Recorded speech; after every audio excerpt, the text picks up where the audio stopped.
আলাইকুম ভিউয়ার্স, লন্ডনমালা ভয়েসের পক্ষ থেকে আবারও স্বাগত জানাচ্ছি আপনাদেরকে। গতকাল একটি সংবাদ দিয়েছিলাম, সেটি ছিল যে পানিতে পড়ে মা এবং ছেলের মৃত্যু।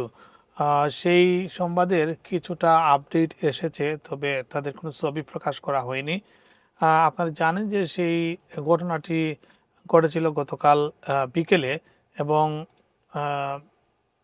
সেখানে স্থানীয় একটি ক্যানেল এলটন পার্ক, এটি পশ্চিম লন্ডনে।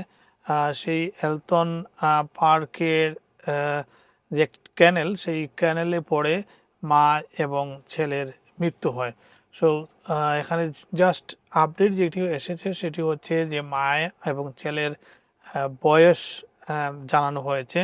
সেখানে বলা হয়েছে যে নারী মৃত্যু হয়েছে, তার বয়স হচ্ছে 34 এবং ছেলের বয়স হচ্ছে 7 বছর।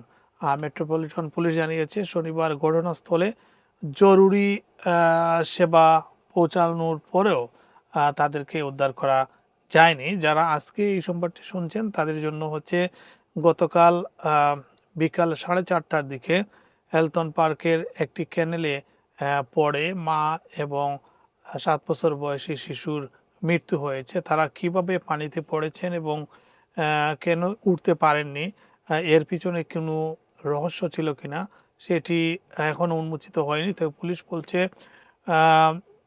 তারা আর অন্য কিছু সন্দেহ করছে না। এটা হয়তো, আমার ধারণা, হয়তো ছেলে পানিতে পড়ে যাওয়ার পর মা তাকে উদ্ধার করতে গিয়ে তিনিও পানিতে ডুবে যান। মায়ের বয়স হচ্ছে 34 বছর এবং ছেলের বয়স হচ্ছে মাত্র 7 বছর। পুলিশের প্রাথমিক তদন্তে একটি দুঃখজনক ঘটনা হিসেবে বর্ণনা করা হয়েছে এবং মৃত্যুগুলোকে সন্দেহজনক মনে করা হচ্ছে না। নিহতের পরিবারের সদস্যদের খবর দেওয়া হয়েছে এবং তাদের সহায়তার বিশেষ কর্মকর্তারা কাজ করছেন।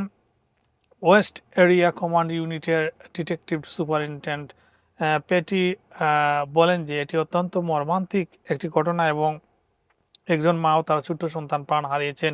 আমাদের তারা বলছে তাদের চিন্তা ওই পরিবারকে নিয়ে।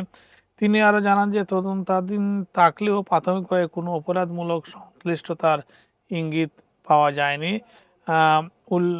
পার্কটি হচ্ছে গ্র্যান্ড ইউনিয়ন ক্যানেল ওয়াক, এর সঙ্গে সংযুক্ত হচ্ছে রিভার ব্র্যান্ড অর্থাৎ রিভার টেমসের একটি অংশ হচ্ছে এটি।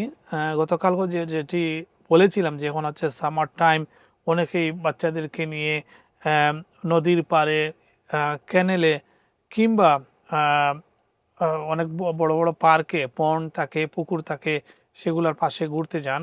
সো আপনাদের বাচ্চাদেরকে নজরে রাখবেন যাতে তারা পানিতে পড়ে না যায়।